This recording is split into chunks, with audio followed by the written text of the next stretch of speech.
क्या तुम्हारा दुख किसी इंसान की वजह से है या उसे न छोड़ पाने की वजह से?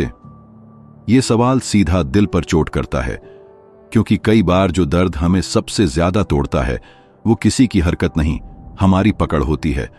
हम किसी इंसान को पकड़कर बैठे रहते हैं, उसकी यादों को, उसके शब्दों को, उसकी मौजूदगी को। लेकिन ओशो कहते हैं, दुख का कारण कोई व्यक्ति नहीं होता, दुख का कारण वो पकड़ होती है जिसे तुमने छोड़ने से मना कर दिया। शब्दों में जितनी गहराई है उतना ही बड़ा रहस्य भी है, क्योंकि सच्चाई ये है कि जो चला गया वो गया, लेकिन हम उसे छोड़ते नहीं।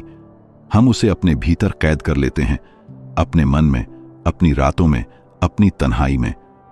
आज की कहानी एक ऐसे इंसान की है जो टूटा था, बिखरा था और फिर ओशो के शब्दों से उठा था। कभी कभी हम एक इंसान को इतने गहरे स्तर पर पकड़ लेते हैं कि उसका जाना हमारे लिए मौत जैसा बन जाता है। एक युवक था, आरव, पढ़ा लिखा, समझदार, खुशमिजाज। उसकी जिंदगी में एक लड़की आई थी, शांत, सरल और प्यारी। कुछ सालों तक सब ठीक था, लेकिन एक दिन वो लड़की चली गई। कारण शायद कुछ भी नहीं, कोई क्लोजर नहीं मिला, बस एक text, it's over, please move on. Aarav का शरीर वहां था, लेकिन मन अब भी उसी लड़की के साथ था। वो हर दिन उस चैट को पढ़ता, उसकी तस्वीरें देखता, हर बात याद करता, उसका हंसना, उसकी नाराजगी, उसका नाम लेकर पुकारना। वो अब वहां नहीं थी, लेकिन आरव के भीतर वो अब भी जीवित थी।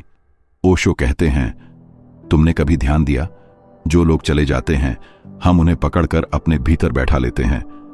मन एक जाल है, और जब हम किसी इंसान की यादों को पकड़ते हैं हम उस जाल में खुद को फंसा लेते हैं। आरव को यह समझ नहीं आ रहा था कि उसे दर्द क्यों हो रहा है। लड़की जा चुकी थी, हां, वो चला गया, एक सच था, लेकिन उसकी याद को पकड़कर बैठना ये एक आदत बन चुकी थी। वो दुख को जी रहा था क्योंकि उसने उसे छोड़ा नहीं था। Psychology of holding on.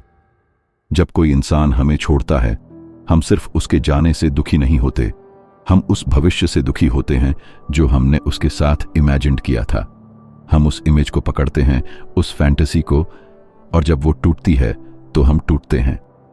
Attachment को हम अक्सर लव समझ लेते हैं, लेकिन ओशो कहते हैं, अटैचमेंट प्रेम नहीं है, अटैचमेंट डर है, और जहां डर है वहां आजादी नहीं हो सकती। एक्सपेक्टेशन दर्द की पहली सीढ़ी है। जब हम किसी से ये उम्मीद करते हैं कि वो हमें कभी न छोड़े, हम ऑलरेडी एक इल्यूजन में जी रहे होते हैं, और जब वो इल्यूजन टूटता है तो हम उसका ब्लेम उस इंसान पर डालते हैं, जबकि असल में वो ब्लेम हमारी पकड़ का होता है। Holding on becomes emotional bondage. जैसे किसी ने तुम्हें फिजिकली नहीं बांधा है, लेकिन तुम खुद ही रस्सी को कसकर पकड़े बैठे हो और चिल्ला रहे हो कि हाथ दुख रहा है। छोड़ क्यों नहीं देते? क्योंकि मन को लगता है अगर छोड़ दिया तो खाली हो जाएगा, और यही सबसे बड़ा इल्यूजन है। मन खाली होने से डरता है, लेकिन सिर्फ खाली मन ही शांति पा सकता है। एक रात आरव बहुत रोया, तकिए में चेहरा छुपाकर, गले में फंसी हुई सांसों के साथ। लेकिन वो रोना भी बस एक और पकड़ थी, क्योंकि असली शांति तब आती है जब तुम रोकर थक जाते हो और अंत में सिर्फ एक सन्नाटा बचता है। उसी सन्नाटे में पहली बार उसने ओशो की ये बात सुनी, जो चला गया है उसे तुमने नहीं छोड़ा, इसलिए वो अब भी तुम्हें अंदर से तोड़ रहा है। वो लाइन उसके सीने में तीर की तरह चुभ गई। उसे समझ में आया, लड़की ने छोड़ा नहीं था, उसने ही पकड़ा हुआ था, और अब छोड़ने का समय था। आरव एक आम नाम, लेकिन उस नाम के पीछे छिपा हुआ इंसान बिल्कुल आम नहीं था। वो बेहद समझदार था, पढ़ा लिखा, एनालिटिकल माइंड वाला। किसी से बात करता तो सामने वाला सोच में पड़ जाता। दिल का साफ, भावुक, पर कहीं ना कहीं बहुत ज्यादा अटैच्ड उन चीजों से भी जिन्हें उसने कभी खो दिया था। आरव की कहानी वहीं से शुरू होती है जहां किसी की कहानी खत्म होती है। प्यार। एक लड़की थी, सिया, कॉलेज में मिली थी। नॉर्मल सी बातचीत से शुरुआत हुई, फिर दोस्ती, फिर कनेक्शन, फिर वो बात जहां दिल में इज्जत आने लगती है, और फिर एक दिन प्यार। आरव को लगा यही है, यही मेरी दुनिया है, बाकी सब नॉइज है, डिस्ट्रैक्शन है, अब मैं पूरा हूं। वो हर दिन सिया के साथ बिताता, हर बात में उसे शामिल करता, अपनी पसंद नापसंद सपने डर सब उसके साथ बांटता। और धीरे धीरे आरव का वजूद उस लड़की की मौजूदगी से जुड़ गया। लेकिन जिंदगी में जो सबसे ज्यादा चमकता है अक्सर वही सबसे पहले गिरता है। एक दिन सिया ने कहा, हम अलग हो रहे हैं, बस इतना। कोई एक्सप्लेनेशन नहीं, कोई इमोशनल क्लोजर नहीं, ना लड़ाई ना झगड़ा, एक साधारण गुड बाय। पर आरव के लिए यह सिर्फ एक रिश्ता नहीं था जो खत्म हुआ, ये उसकी पूरी दुनिया थी जो ढह गई। उसके बाद रातें करवटों में बीती, नींद अब सिर्फ एक कॉन्सेप्ट बनकर रह गई थी। हर सुबह एक खालीपन के साथ आती थी, जैसे कुछ छूट गया है जो लौटकर नहीं आएगा। आरव का दिल बार बार कहता, अगर वो मेरी नहीं थी तो इतना दर्द क्यों है। उसे खुद पर गुस्सा आने लगा, फिर गिल्ट, फिर शेम। मैं क्या ऐसा था जो उसे रोक नहीं पाया? क्या मेरी मोहब्बत ही सच्ची नहीं थी? मैं ही काफी नहीं था उसके लिए? आरव का आत्मसम्मान हर दिन गिरता गया।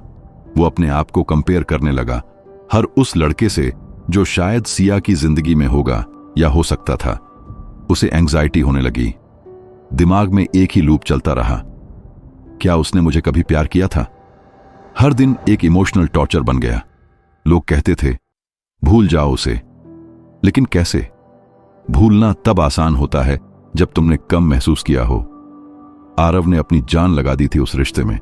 फिर एक दिन आरव अपने कमरे में अकेला बैठा था। मोबाइल चलाते हुए उसे यूट्यूब पर एक वीडियो मिला, ओशो, जो पकड़े हो वही दुख है। पहली लाइन ने जैसे किसी ने चांटा मार दिया हो। जिसे तुम पकड़ कर बैठे हो वो अब तुम्हारा नहीं, लेकिन तुम्हारा मन अब भी उसे जेल बनाकर बैठा है। आरव फ्रीज हो गया। उसका दिमाग जैसे खाली हो गया और एक गूंज रह गई, मैं ही अपनी तकलीफ का कारण हूं। वो जा चुकी है, पर मैं उसे अपने मन में अभी भी कैद करके बैठा हूं। उसे पहली बार यह एहसास हुआ, दर्द सिया के जाने का नहीं था, दर्द उसे छोड़ न पाने का था। ओशो कहते हैं, अटैचमेंट गुलामी है, प्रेम स्वतंत्रता है। आरव के अंदर यह वाक्य गूंजने लगा, अगर यह सच है तो मैंने कभी सिया को प्यार नहीं किया। मैंने बस उस तस्वीर से मोहब्बत की जो मैंने उसके जरिए अपनी जिंदगी में बना ली थी। ओशो का एक और वाक्य, तुम किसी को प्यार नहीं करते, तुम अपनी सिक्योरिटी को पकड़ कर रखते हो। आरव हैरान था। कितना बार उसने सिया को कहा था, तुम मेरी दुनिया हो, तुम्हारे बिना मैं कुछ नहीं। अब समझ आ रहा था, वो प्यार नहीं था, वो डिपेंडेंसी थी। उसने जो हमेशा साथ की कल्पना की थी वो बस उसका मन था, सिया नहीं। ओशो आगे कहते हैं, जो गया उसे जाने दो, अगर तुमने उसे पकड़ा तो तुम सिर्फ खुद को चोट दे रहे हो। आरव को जैसे एक नई दृष्टि मिली। अब वो हर उस चीज को देख रहा था जिससे वो जुड़ा था, ना सिर्फ सिया बल्कि उन एक्सपेक्टेशन से, उन फैंटेसी सिचुएशन से, उन रिग्रेटफुल कॉन्वर्सेशन से जो कभी नहीं हुई। उसे एहसास हुआ, हम जिस चीज को पकड़कर बैठे रहते हैं वो सिर्फ हमारी सफरिंग को लंबा करती है। True love, freedom, attachment, down suffering. अब आरव खुद से पूछने लगा, अगर वो कभी मेरी थी तो फिर वो गई क्यों? और अगर वो मेरी नहीं थी तो मैं अब भी उसे पकड़े क्यों बैठा हूं? अब वो समझ रहा था कि लेटिंग गो का मतलब कोल्ड होना नहीं है, वो एक क्लैरिटी है जहां तुम अपने मन की गुलामी से मुक्त होते हो। ओशो का सबसे बड़ा उपदेश यही था।